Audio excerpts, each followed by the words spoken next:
మాయామానుష స్వరూపం ఆవిడ. ఈ మాయాస్వరూపాన్ని వహించి భరించి ధరించగలిగిన వాడెవడో వాడు శివధనస్సుని ఎక్కుపెట్టి నియమించి అల్లెత్రాడు కట్టగలిగిన వాడు. వాడు పరమాత్ముడు. వాడు ఎక్కడ పుట్టాడో నాకు తెలియదు.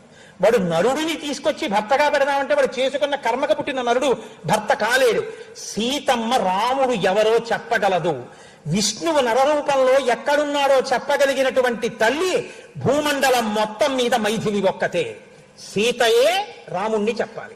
ఇది అసలు హృదయం జనకుడిది. నేను కాదయా చెప్పవలసింది. సీతని అడ్డు పెడుతున్న శివధనస్సునిచ్చిన వాడు శివుడే. శివుడికి కేశవుడికి అభేదం ఉన్నది ఒక్కటే పరబ్రహ్మం. కాబట్టి ఈ ధనస్సు ఎవడెక్కు పెడతాడో వాడికి ఇస్తా పిల్లనన్నాను. అంటే చాలా మంది వచ్చారు. ఒకడు ఇద్దరు కాదు, ఎందరో వచ్చారు. వచ్చి వీళ్ళందరూ శివధనస్సుని ఎక్కువ పెట్టలేకపోయారు. మాయాస్వరూపాన్ని వహించగలిగి